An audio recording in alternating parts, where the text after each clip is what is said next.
السلام علیکم ورحمۃ اللہ وبرکاتہ۔ الحمدللہ رب العالمین والصلاة والسلام علی رسولہ الکریم وعلی آلہ واصحابہ اجمعین، اما بعد فاعوذ باللہ من الشیطان الرجیم، بسم اللہ الرحمن الرحیم۔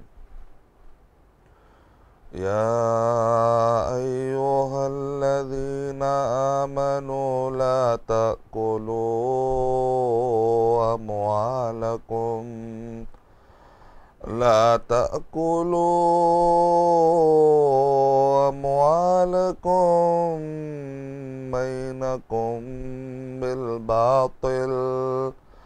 بينكم بالباطل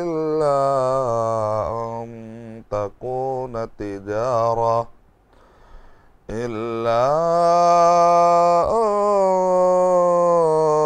تكون تجارة عن تراض منكم، ولا تقتلوا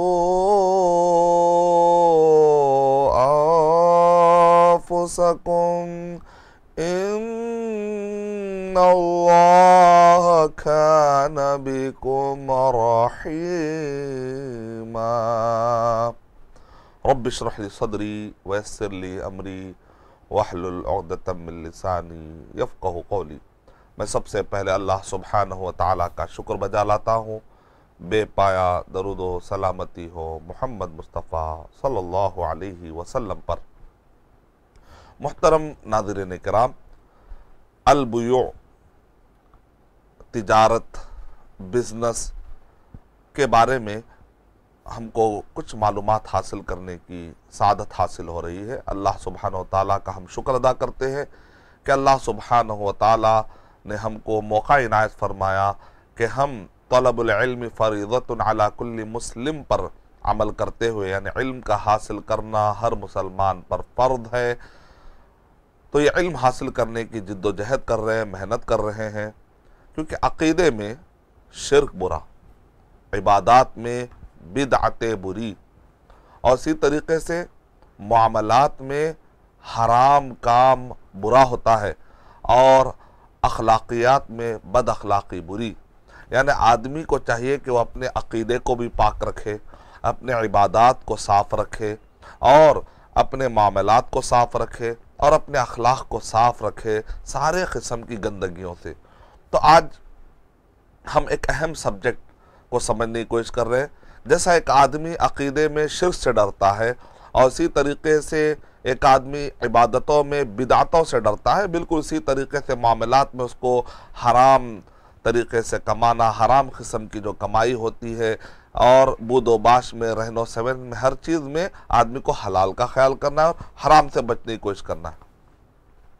اور اخلاق، اگر ہمارے عقیدے اچھے ہو جائیں، عبادات اچھے ہو جائیں، معاملات اچھے ہیں، لیکن اخلاق خراب ہے تو بھی آدمی کے لیے صحیح نہیں ہے، کیونکہ اللہ تعالیٰ نے قرآن مجید میں ارشاد فرمایا ادخلوا فی السلم کافہ، کہ اسلام میں پورے کے پورے داخل ہو جاؤ۔ آج جو ہمارا سبجیکٹ ہے البیوع، بزنس سے متعلق خرید و فروخت کے مسائل، اور اسی طریقے سے پارٹنرشپ کے مسائل ہوں یا انسٹالمنٹ کے مسائل ہوں، تو انشاءاللہ ہم جلدی نہیں جائیں گے، ہم بڑی آسانی کے ساتھ ایک ایک سبجیکٹ سمجھتے ہوئے آگے بڑھنے کی ہم کوشش کریں گے انشاءاللہ، تاکہ اس سبجیکٹ پر ہم مہارت حاصل کریں انشاءاللہ، اور ایک اکیڈمک شکل کا ڈسکشن رہے گا انشاءاللہ۔ اور اس کے اندر آپ کو ایک کلاس کی شکل میں سمجھائیں گے، جیسے کہ بک ہوتی ہے، ایک ٹیچر ہوتا ہے، اس کے سامنے ایک بک ہوتی ہے، اور جو اسٹوڈنٹس ہوتے ہیں، تو جو میں بک پڑھ رہا ہوں تو انشاءاللہ یہ نوٹس، یہ بکس انٹرنیٹ کے ذریعے سے، ویب سائٹس کے ذریعے سے www.askmadani.com پر ہمارے اللہ تعالیٰ نے بہت سارے چارٹس، کتابیں تیار کرنے کا اللہ نے موقع دیا ہے، تو انشاءاللہ یہ سارے بکس، چارٹس، نوٹس کی شکل میں www.askmadani.com پر اویلیبل رہیں گے انشاءاللہ۔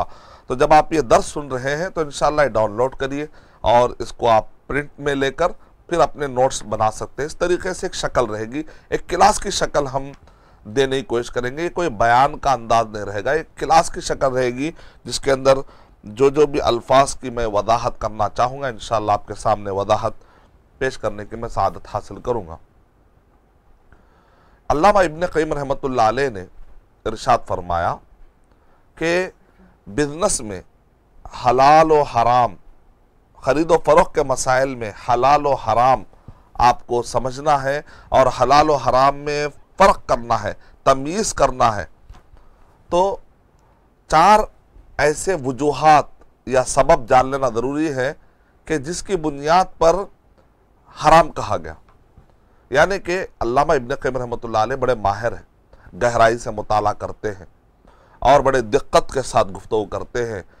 تو علامہ ابن قیم رحمۃ اللہ علیہ اپنا ایک سروے پیش کر رہے ہیں کہ خرید و فروخت کے مسائل میں جہاں کہیں پر بھی قرآن و صحیح احادیث میں بتا دیا گیا, اللہ کے نبی صلی اللہ علیہ وسلم نے ارشاد فرمایا کہ تم یہ بزنس مت کرو, یہ بزنس مت کرو, یہ بیوع محرمہ ہے, اس کے قریب مت جاؤ.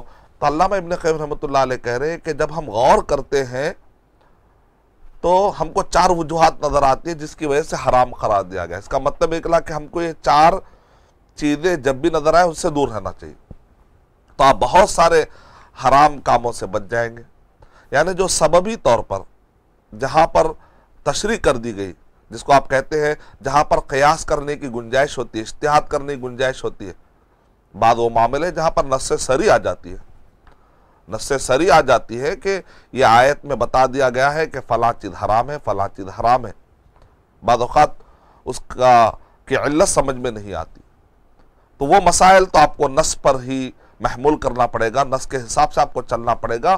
آمنا و صدقنا و سمعنا و اطعنا, بس مومن کو جو اس کی اطاعت کر لینی چاہیے.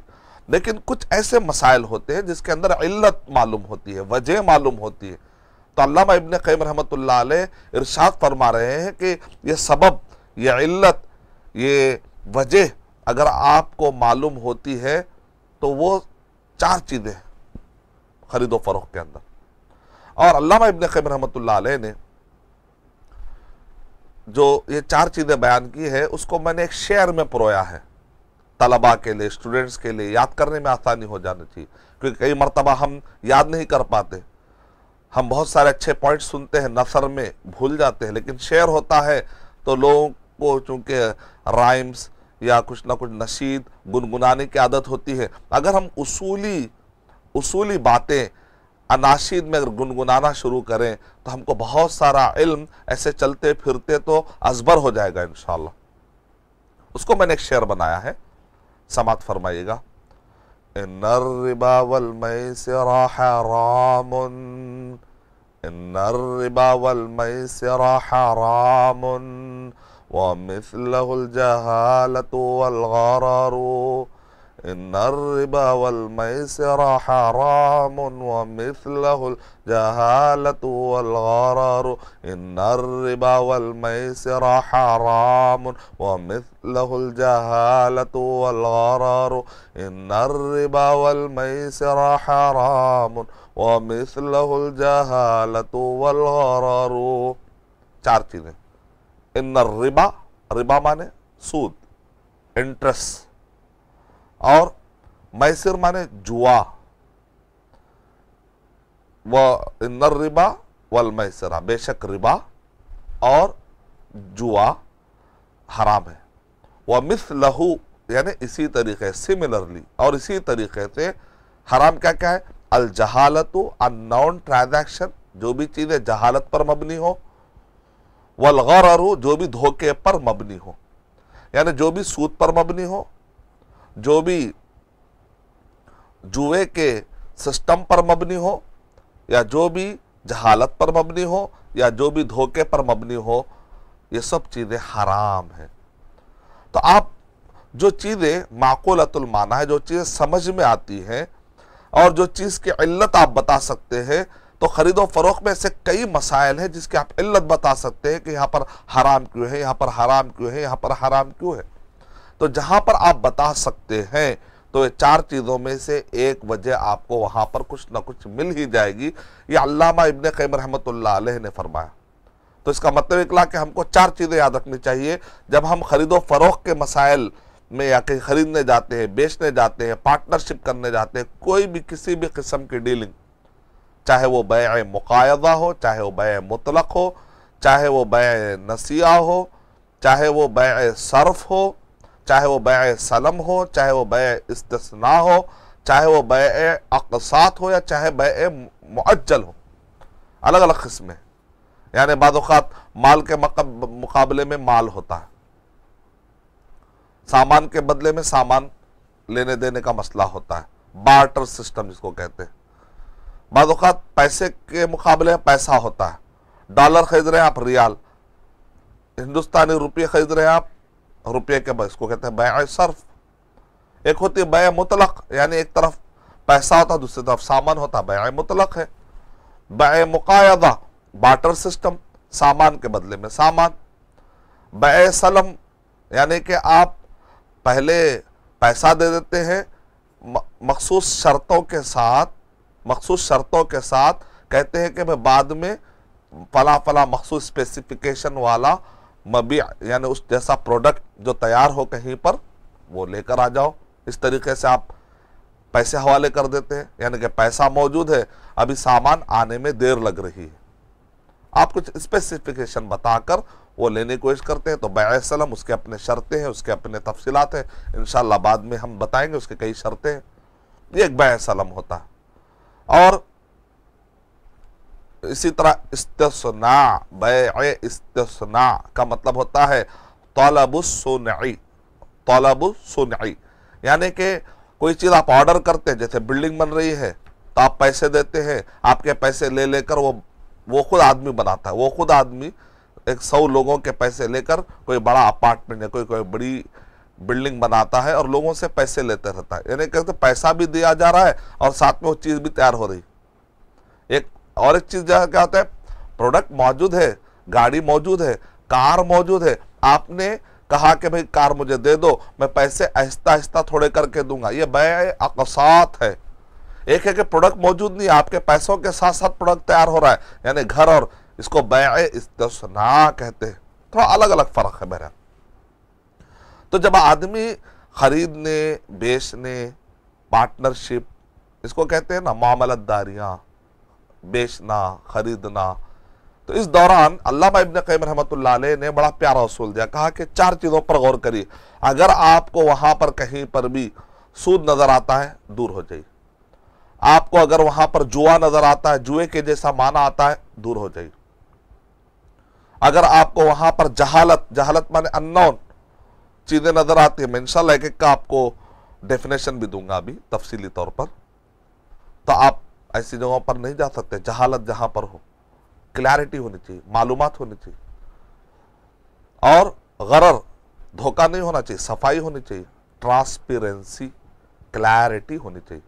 تو آئیے دیکھتے ہیں، پہلے اس کے ڈیفینیشن دوں گا، پھر قرآن و صحیح احادیث میں ان 4 چیزوں کو جس طریقے سے کنڈم کیا گیا اس کے بارے میں بھی میں آپ کو بتاؤں گا انشاءاللہ. سب سے پہلے تو ہے القمار والمیسر، یعنی گیملنگ، جوا. قرآن مجید میں بھی یہ ورڈ آیا ہے، سورہ مائدہ سورہ نمبر 5 کے آیت نمبر 90 میں، یا ایھا الذین آمنوا انما الخمر والمیسر والانصاب والازلام رجس من عمل الشیطان فاجتنبوہ لعلکم تفلحون. تو میسر یعنی جوا. المیسر کا معنی کیا ہے؟ هو القمار، میسر یعنی وہ جو جوئے کا معنی آتا ہے، قمار معنی بھی جوا. واشتقاقہ من اليسر، اگر یسر سے یہ مشتق اگر ہے میسر تو اس کا معنی ہے سہولت. یعنی جو لوگ جوا کھیلتے ہیں وہ آسانی سے ذرا جلدی مالدار ہونا چاہتے ہیں، تھوڑا سا جس کو آپ کہتے ہیں شارٹ کٹ رستوں سے، تو اس کے اندر ایک سہولت کا معنی پاتے ہیں. ایسی سہولت جس کی شریعت میں اجازت نہیں دی گئی، کیونکہ آپ تو سہولت کی چکر میں ہیں لیکن کسی کا بہت بڑا نقصان ہو سکتا ہے، یا خود آپ کا بھی نقصان ہو سکتا ہے جوئے میں، کیونکہ بغیر کسی مشقت اور محنت کے وہ کمانا چاہتا ہے. یہ معنی اس کے اندر پایا جاتا ہے. اگر میسر کو یسار سے مشتق مانا جائے تو اس کا معنی ہوتا ہے کہ آدمی تونگر ہو گیا، مالدار ہو گیا، جلدی مالدار ہو جانے کا ایک جو چکر پایا جاتا ہے، جوئے کے اندر ایک جذبہ ہوتا ہے کہ میں جلد سے جلد مالدار ہو جاؤں، یہ سب تکلیف والے راستے مجھے نہیں چاہیے. تو یہ جو معنی اس کو سامنے رکھ کر شاید یہ ورڈ استعمال کیا گیا ہوگا. تو یہ مفسرین، لغویین. اور ایک بھی وجہ بتائی گئی یسر، یعنی کہ تقسیم کر دینا، اور یا اسی طریقے سے اقتسام، یعنی کہ خاص قسم کی قرآن اندازی جس کے اندر کسی کے لیے بھی چت اور پٹ والا معاملہ ہو جاتا ہے. تو یہ کوئی وجہ نہیں ہے، یہ کوئی وجہ نہیں ہے کہ چت پڑ گیا تو بازی میری، پٹ پڑ گیا تو بازی اس کی. یہ قرآن اندازی کی ایک خاص قسم کی ممنوع شکل ہو جاتی ہے. یہ سارے معنی اس کے اندر بہرحال پائے جاتے ہیں. اور علامہ رشید رضا رحمۃ اللہ علیہ نے تفسیر المنار کے اندر بہت ہی واضح انداز میں کہا وَقِيلَ كُلُّ شَيْءٍ فِيهِ خَطَرٌ فَهُوَ مِنَ الْمَيْسِرِ، یعنی ایک کا نقصان طے ہے. جوئے کے اندر کیا ہوتا ہے؟ ایک کا نقصان تو طے ہو جاتا ہے. ایسا نہیں ہونا چاہیے. نفع اور نقصان میں شریک ہونے کی بات شریعت کرتی ہے کہ بزنس میں نفع اور نقصان، دونوں بھی نفع دونوں بھی نقصان میں شریک اگر ہوتے ہیں تو یہ ایک انسانیت والی بات ہے. ایک تو خوشی سے جا رہا ہے اور دوسرے کا نقصان طے ہے. یہ اچھی والی بات نہیں ہے نا کہ ایک خوش ہے اور دوسرے کو آپ نے جو ہے ناراض کر دیا، غمگین کر دیا. تو یہ بڑا ہی ڈراؤنا اور بہت ہی خطرناک قسم کا یہ معاملت داری ہے. تو شریعت میں بہرحال اس کو منع کر. یہ جوئے کا معنی آپ کو سمجھ میں آ گیا ہوگا، جس کو میں نے مختصر لفظوں میں یہ کہنے کی کوشش کی ہے کہ جیسے جس کے فائدے اور نقصان کی بنیاد واضح نہ ہو اسے جوا کہتے ہیں. یعنی اللہ تعالیٰ قرآن مجید میں ارشاد فرما رہے ہیں سورہ نساء سورہ نمبر 4 کے آیت نمبر 29 میں لا تأکلوا اموالکم بینکم بالباطل، اے وہ لوگوں جو ایمان لائے ہو آپس میں تم باطل طریقے سے مال کو مت کھاؤ. باطل کا معنی کیا ہے؟ جس کا کوئی بیس نہ ہو. باطلا، حق معنی جس کا کی بنیاد مضبوط ہو. حق کے مقابلے میں باطل کا ورڈ استعمال ہے، یعنی جس کی کوئی بنیاد نہ ہو. یعنی کہ آپ جو بھی چیز کھا رہے ہیں، آپ کے پاس انکم بن کر آپ کے جیب تک وہ چیز آ رہی ہے اور آپ اس کے مالک بن رہے ہیں، تو اس کی بنیاد واضح ہونی چاہیے کہ شریعت میں کون سی بنیاد پر یہ مال آپ تک آ رہا ہے. مثال طور پہ باپ کا انتقال ہوا اور بچے کو ترکہ ملا تو بات سمجھ میں آ رہی ہے، کیونکہ شریعت میں ترکے کی بنیاد پر مال ادھر سے ادھر آتا ہے. کوئی واضح تحفہ، کسی نے تحفہ دیا، بھئی یہ مال اس کا تھا کل تک، آج یہ مال میرا ہو گیا. کیسے ہوا؟ تحفے کی بنیاد پر. تو کچھ نہ کچھ کلیئرٹی ہے. بھئی یہ سامان اس کا تھا لیکن چونکہ میں نے پیسے دیا، میں نے قیمت دی تو پیسہ میرے پاس آ گیا. اس کا مطلب بیع، اس کا مطلب ترکہ، اس کا معنی تحفہ. یعنی کوئی واضح بنیاد ہونی چاہیے. لیکن جوئے کے اندر کوئی واضح بنیاد نہیں ہوتی ہے. چت پڑ گیا تو اس کا، پٹ پڑ گیا تو اس کا. یعنی ایسی کوئی خاص بنیاد نہیں ہے. ایک لاجیکل گراؤنڈ پر اگر دیکھا جائے تو بس یہ ہے کہ بس جس کی چل گئی بس چل گئی، ایسی والی بات ہو جاتی. شریعت ایسے چیزوں کی اجازت نہیں دیتی. شریعت کہتی ہے کہ بزنس، شریعت تجارت پر ابھارتی ہے، بزنس پر ابھارتی ہے، محنت پر ابھارتی ہے. یہ سب جو رستے ہوتے ہیں اس میں کسی نہ کسی کا بڑے پیمانے پر نقصان ہو جاتا ہے. اور دوسرا جو ہے غرر. غرر کا معنی ہوتا ہے دھوکہ. دھوکے کے جتنے معنی، خدیعہ، کذب، جھوٹ، دھوکہ، فراڈ، یہ جتنے قسم کے معنی آ سکتے ہیں غرر کے لیے ایک جامع ورڈ استعمال کیا گیا. صحیح مسلم حدیث نمبر 1513 میں ایک لمبی حدیث ہے، اس کا ٹکڑا ہے وعن بیع الغرر، کہ نبی اکرم صلی اللہ علیہ وسلم نے بیع غرر سے منع فرمایا. یعنی کہ نبی اکرم صلی اللہ علیہ وسلم اس میں فراڈ ہے تو آپ نے بہت ساری مثالیں دی ہے. اس زمانے میں ہم کو ملتا ہے منابذہ، ایسے بہت سارے الفاظ ملتے ہیں. اس کے آخری میں ایک کلمہ اللہ کے نبی صلی اللہ علیہ وسلم کے الفاظ میں ہم کو یہ ملتا ہے وعن بیع الغرر، کہ امام مسلم رحمۃ اللہ علیہ نے اسی پر امام مسلم رحمۃ اللہ علیہ نے حدیث پیش کی، اور امام نووی رحمۃ اللہ علیہ نے جب ابواب بندی کی تو وہاں پر باب میں اس کو واضح بھی کر دیا. یعنی کہ عن بیع الغرر، بیع غرر سے نبی اکرم صلی اللہ علیہ وسلم نے منع فرمایا. بیع غرر یعنی مطلب کیا ہے؟ غرر کا مطلب ہوتا ہے زاد المعاد. ابن قیم رحمۃ اللہ علیہ نے اس کی تشریح کی ہے بِأَنَّهُ مَا لَا يُعْلَمُ حُصُولُهُ او لا تعرف حقیقته ومقدارہ، یا او لا تعرف حقیقته ومقدارہ. یعنی مطلب یہ ہے کہ جس کے حصول کا تیقن نہ ہو، حاصل ہوتی یا نہیں ہوتی. آپ اس کے مالک بن پائیں گے یا نہیں بن پائیں گے، کوئی یقینی کیفیت نہیں کہ وہ چیز آپ کو حاصل ہوگی یا نہیں ہوگی، ایسا کیسے ہو جائے گا؟ اس وجہ سے ایسے سارے چیزوں کو اسلام کہتا ہے کہ غلط. اور جس کی حقیقت اور مقدار کتنے میں ملے گا، کتنے پرسنٹ میں مجھے ملے گا، کتنے عدد میں ملے گا، مقدار کیا ہوگی، اور کیا حقیقت والی چیز میں جو ایکسپیکٹ کر رہا ہوں وہ چیز ملنے والی ہے، یا کوئی اور ہی چیز لا کر وہ ہو سکتا ہے آپ کو دے دے اور چلے یہی کہہ رہا تھا میں، ایسا تو نہیں ہوگا. غرر یعنی کہ وہ ساری ادھوری معلومات جس کی وجہ سے دھوکہ دینا آسان ہو جاتا ہے. مقدار معلوم نہیں ہے، حقیقت معلوم نہیں ہے، حاصل ہوگی یا نہیں ہوگی، ایسی ساری چیزیں جس کی وجہ سے آدمی کو دھوکہ دینے میں راستے بن جاتے ہیں، ایسے سارے چیزوں سے منع کر دیا گیا. جس مال کے حصول کا علم نہ ہو یا اس کی حقیقت اور مقدار کا علم نہ ہو. تیسرا ہے جہالت. آپ ڈیفینیشن میں ہی دیکھیں کتنا روز روشن کی طرح عیاں ہو رہا ہے کہ اسلام انسانوں کو جب یہ کہتا ہے کہ یہ حرام ہے، یہ حرام ہے، یہ حرام ہے، وہ انسانوں کو تکلیف دینے کے لیے نہیں کہا جا رہا ہے، بلکہ انسان کو نقصان سے بچایا جا رہا ہے، جھگڑوں سے بچایا جا رہا ہے، ظلم سے بچایا جا رہا ہے. اور injustice, all kinds of injustice, ہر قسم کا جو انجسٹس، ناانصافی ہوتی ہے، دھوکہ ہوتا ہے، تکلیف ہوتی ہے، اور کسی کو اس کی لائف میں مصیبت ڈال دینے کا جو معنی آتا ہے، ان سب سے بچانے کے لیے اللہ تعالیٰ نے، اللہ کے رسول صلی اللہ علیہ وسلم نے اپنے زبان مبارک سے جب اللہ کے حکم سے بتایا کہ حرام ہے حرام ہے، تو ضرور اس کے پیچھے بندوں کا ہی فائدہ چھپا ہوا ہے. اسی لیے حرام سن کر گھبرانا نہیں چاہیے، بلکہ خوش ہونا چاہیے کہ اللہ تعالیٰ نے ہم کو فلاں چیزوں سے منع کیا تاکہ ہم نقصان سے بچ سکے. پریشان نہیں ہونا چاہیے حرام سنتے ہی کہ بھائی میرا کاروبار کیا ہوگا، نہیں، نقصانات سے بچانے کا ایک ذریعہ ہے. حرام چیزوں سے بچتے ہیں تو اپنے آپ کو نقصانوں سے آپ بچا لیتے ہیں. الجہالہ، تیسرا آپ غور کریں، جہالہ کا مطلب ہوتا ہے unknown، ignorance، جہالت. ما تردد بین امرین اغلبہما اخوفہما، یعنی دو چیزوں کے درمیان تردد آ جاتا ہے. آدمی کو جب معلومات نہیں ہوتی ہے تو وہ آدمی کہتا ہے بھائی مجھے فلاں چیز مل رہی ہے یا فلاں چیز مل رہی ہے، کلیئرٹی نہیں ملتی، تردد میں رہتا ہے، شک میں رہتا ہے.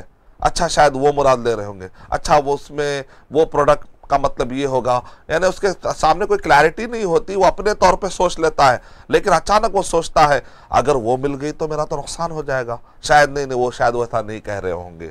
یہ اپنے طور پہ طے کر رہا ہے لیکن سامنے والا کوئی کلیئرٹی دے ہی نہیں رہا. ایک دم جہالت ہے. اغلبہما اخوفہما، جو چیز غالب ہو جاتی ہے نا تو اس کو بڑا خوف آنے لگتا ہے اس کے اندر، یا وہ چھپی بھی ہوتی ہے. ایک دم دو بھی چیزیں غالب ہوتی ہیں، جو چیزیں مانا آتا ہے تو اخفا یعنی کہ بڑا چھپا ہوا، یا اخوف وہ ڈراؤنا بھی ہوتا ہے، وہ چھپا ہوا بھی ہوتا ہے. ایسا عیب جو کسی بھی عقد کے صحیح ہونے میں رکاوٹ ہو اور اس کی شرط کو پورا نہ کرے، یعنی عقد کے متعلق مکمل معلومات نہ ہو. تو آپ کوئی بھی بزنس میں جا رہے ہیں تو مکمل معلومات ہونا ضروری ہے. بعض اوقات ہوتا نا، لوگ کیا کہتے ہیں آپ 1 لاکھ روپے دے دیجئے، مہینے کو میں آپ کو 10,000 روپے دے دوں گا. آپ کس وجہ سے دے رہے ہیں؟ مال آپ کا لے جا کر کہاں لگا رہے ہیں؟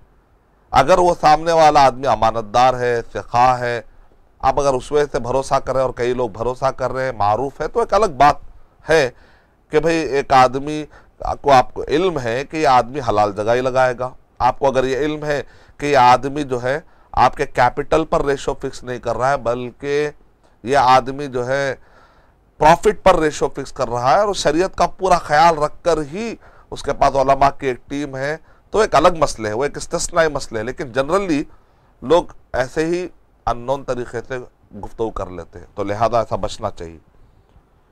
چوتھا ہے الربا، یوزری، انٹرسٹ، سود. زیادت فی شیء مخصوص، ایک مخصوص چیز میں زیادتی کا معنی ہے ربا. وَهُوَ يُطْلَقُ عَلَى شَيْئَيْن، دو معنوں میں لیا جاتا ہے. زیادت فی شیء مخصوص، کسی خاص مخصوص چیز میں زیادتی کے معنی کو ربا کہا جاتا ہے، سود کہا جاتا ہے. وَهُوَ يُطْلَقُ عَلَى شَيْئَيْن، وہ دو چیزوں پر معنی اس کا لیا جاتا ہے. يُطْلَقُ عَلَى رِبَا الْفَضْلِ وَرِبَا النَّسِيئَةِ، ربا الفضل و ربا النسیہ۔ ربا الفضل یعنی کہ جو بارٹر سسٹم ہوتا ہے، تو سامان کے بدلے میں سامان ہوتا ہے، ٹھیک ہے؟ تو اب سونا ہے، سونے کے بدلے میں سونا لے رہے ہیں، تب ظاہر بات ہے بتایا گیا مثلم بھی مثلن یدم بھی یدن، اسی مجلس میں طے ہونا چاہیے اور برابر برابر ہونا چاہیے۔ نہیں میرا سونا سنگاپور کا ہے، آپ کا سونا انڈیا کا ہے، ایسا کچھ کر کے آدمی جو ہے اونچ نیچ نہ کرے، تو وزن میں برابری ہونی چاہیے۔ تو یہ جو مخصوص جو اشیاء ہیں، اور اس کی بھی علماء کرام نے پھر علت نکالی، اس کے اپنے تفصیلات ہیں، کبھی ہم اس کے بارے میں تفصیل سے گفتگو کریں گے۔ تو جیسے سونا چاندی اور کھانے پینے کے اور ذخیرہ اندوزی کیے جانے کے مطعومات کے قبیل سے، دو کھارے دو میٹھے، یعنی کہ نمک کا معاملہ لیا جائے، اور اسی طریقے سے جو کا معاملہ لیا جائے، یا اسی طریقے سے منقع اور کھجور کا معاملہ لیا جائے، تو جب ان چیزوں کو آپس میں ایک دوسرے سے آپ ادلا بدلی کرتے ہیں کہ بھئی چلو میرے کھجور رکھیے، آپ اپنے کھجور دیجئے، تو ایسے وقت پر دونوں برابر برابر ہونا چاہیے، یدم بھی یدم مثلم بھی مثلن یدم بھی یدن، اسی مجلس میں ہونا چاہیے۔ اب یہاں پر اگر کوئی زیادہ دے دے، نہیں بھئی میرے کھجور تو بڑے زبردست ہے، ایسا کریے کہ آپ جو ہے آپ کا ڈیڑھ، آپ کا جو بھی ہے اس سے بڑھ کر میں کھجور لوں گا، اور میں تھوڑے کھجور لوں گا لیکن آپ سے لوں گا زیادہ، اور وہاں پر وزن کی اور کیل کی ناپنے کی جو کیفیت ہوتی ہے وہ آدمی بڑھا لیتا ہے صرف اس بنیاد پر، تو کہا ان چیزوں میں نہیں چلے گا۔ تو یہاں پر جو چیزیں بڑھ رہی ہیں، یہاں جو چیزیں بڑھ رہی ہیں اب اس کو سود کہتے ہیں۔ ایک عام انداز میں تفصیل سے انشاءاللہ میں آپ کو سمجھاؤں گا، کیل کا معنی کیا ہے، وزن کا معنی کیا ہے، سا کا معنی کیا ہے، بڑھنے کا معنی کیا ہے، پھر اس کے اوپر علماء نے قیاس کرتے ہوئے پھر کن کن چیزوں کو لایا ہے، یہ 6 کے علاوہ اور بھی چیزیں ہیں یا نہیں ہیں، طعام بطعام پر سے استنباط کرتے ہوئے اس کے اندر اور جو جنرلائز کیا گیا، یہ 6 سے اور باہر کئی چیزوں کو اس پر قیاس کرتے ہوئے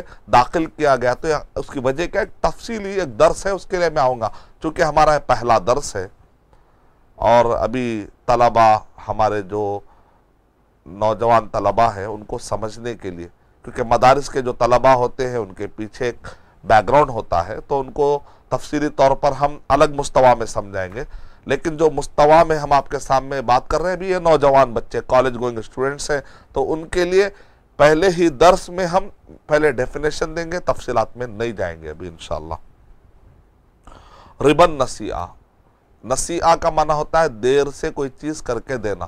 تو اب قرضے کے اندر کوئی آدمی اگر تھوڑا تاخیر کرتا ہے تو کہتا ہے کہ بھئی میں نے جو تم کو ٹائم دیا تھا نا، وہ ٹائم پر چونکہ آپ قرضہ ادا نہیں کر رہے ہیں، لہذا ایسا کریے جب بھی آپ دیں گے تھوڑا بڑھا کر دیجئے۔ تب یہ جو بڑھنا ہے، یہاں پر بھی بڑھنے کا معنی ہے، دیکھیں اس کو کہتے ہیں ربا، سود، یہ جائز نہیں ہے۔ خرید و فروخت کے وقت ایک مخصوص جنس کے تبادلے کے وقت یا قرض واپس لیتے وقت پہلے سے طے شدہ بنیاد پر زیادہ مقدار حاصل کرنا سود ہے، یہ ہے اس کا ڈیفینیشن۔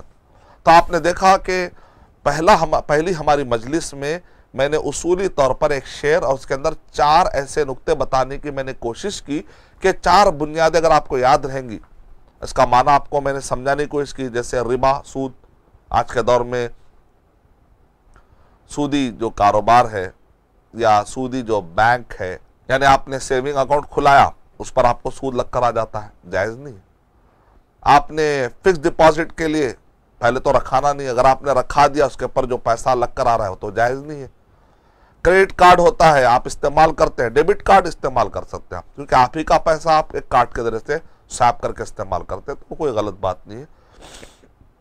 لیکن جو کریڈٹ کارڈ ہوتا ہے، کریڈٹ کارڈ میں یہ بتایا جاتا ہے کہ اگر آپ فلاں تاریخ سے پہلے بھر دیں گے تو آپ کو سود نہیں لگے گا، لیکن اگر آپ فلاں تاریخ سے پار کر گئے تو آپ پر سود لگے گا۔ لیکن یہاں پر ایک آدمی یہ سوچتا ہے کہ بھئی چلو وہ تاریخ کے اندر بھر دوں گا، لیکن ہوتا یہ ہے کہ آدمی کبھی تاخیر کر سکتا ہے، کیونکہ موت و حیات کا بھروسہ نہیں ہے، انسان کے سیلریز کا بھروسہ نہیں ہے، مستقبل کی کوئی یقینی کیفیت نہیں ہے۔ تو علماء کرام کہتے ہیں کہ ایسی شرطوں پر سائن کرنا جائز نہیں ہے کہ کل کے دیر ہو تو میں حرام کام کروں گا۔ تو اللہ تعالیٰ نے جس چیز سے منع فرمایا، جس پر اللہ تعالیٰ ناراض ہوتے ہیں، اس کے اندر ایک آدمی کہتا ہے کہ میں اللہ کو